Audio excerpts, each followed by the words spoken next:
ব্যাপারটা হচ্ছে যে আমাদের শরীরের একটা নিয়মে চলে, মহিলাদের শরীর আর কি, একটা অ্যাক্সিস আছে, তাকে বলে এইচপিও অ্যাক্সিস, হাইপোথ্যালামো পিটুইটারি ওভারিয়ান অ্যাক্সিস। এটা হচ্ছে ব্রেন থেকে কিছু রস বেরোয়, হরমোন, সেগুলো ওভারিকে ট্রিগার করে, সেখান থেকে আবার ইস্ট্রোজেন প্রোজেস্টেরন হরমোন বেরোয় এবং মেনস্ট্রুয়াল সাইকেল চলে তার নিয়মে। এবং ওভারি থেকে ডিমও, যেটা ওভাম বলে, সেটাও ঠিক টাইমে বেরোয়। এটা একটা ছন্দে চলে। যখন সেই ছন্দ নষ্ট হয়ে যায় তখন কিন্তু মহিলা ভীষণ বিপদে পড়ে। তার যখন তখন পিরিয়ড হয়, ব্যথা হয়, তার মেলামেশার ব্যাপারেও কোনো সাবধানতা অবলম্বন করা যায় না, এরকম অনেক সমস্যা।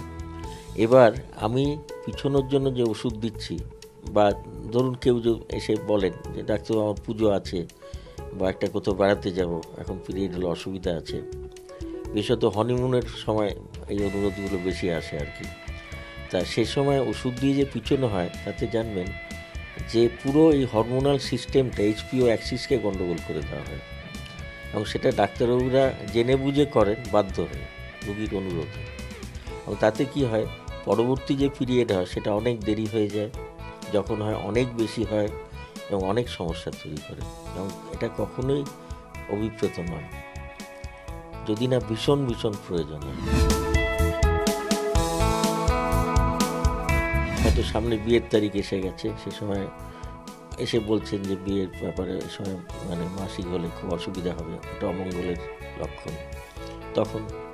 বা ধরুন বাড়িতে এমন কোনো অঘটন ঘটেছে যে পিরিয়ড হলে অসুবিধা হতে পারে, এই ক্ষেত্রে।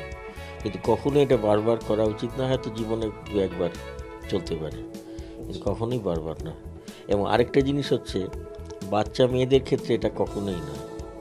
তাদের এমনি এইচপিও অ্যাক্সিস যেটা আর কি, সেটা অপুষ্ট থাকে, ব্রেন থেকে রসগুলো অনিয়মিতভাবে বেরোয়, তার জন্য মাসিকের গণ্ডগোল প্রায় দেখা যায়।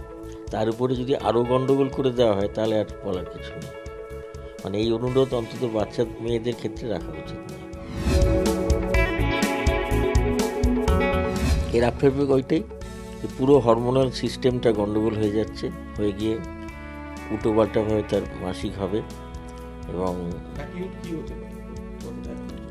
অ্যাকিউট বারবার যদি এই কাজ করা হয় তাহলে তখন ওভারির উপরে প্রেশার আসবে, ওভারিতে বিভিন্ন রকম প্রবলেম তৈরি হবে, সিস্ট ইত্যাদি, যেগুলো কখনোই ভালো জিনিস নয়। এটাই হতে পারে।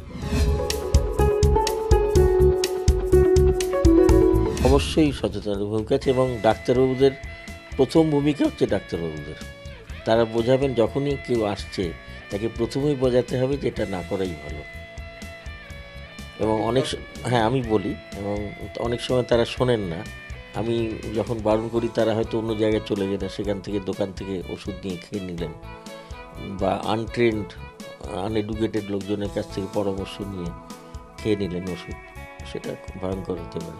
এটা তো খুব ইজি অ্যাভেলেবেল, মানে চাইলেই পাওয়া যায় এরকম একটা ওষুধ, এবং ফলে অনেকেই হয়তো ডাক্তারবাবুর কাছে না গিয়েও নিজেরাই মনে করেন।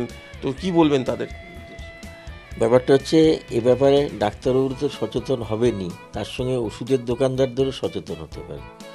এবং তারা কিন্তু কোনো কেয়ার করেন না, যেটা দুঃখজনক ঘটনা, আমি বলতে বাধ্য হচ্ছি। তাদের কাছে রুগী গেলে তারা কিন্তু ওষুধ দিয়ে দেন, এবং সেই ওষুধের এফেক্ট, সাইড এফেক্ট কিছুই তারা জানেন না, এবং দিয়ে ভালোর থেকে মন্দ হয়ে যায়। সুতরাং বুঝতেই পারছেন যে হয়তো খুব প্রয়োজন, সেক্ষেত্রে ডাক্তারবাবু বলছেন চিকিৎসকদের পরামর্শ নিয়েই তবে এই পথে হাঁটুন, না হলে একেবারেই নয়। প্রীতম দে, TV9 বাংলা।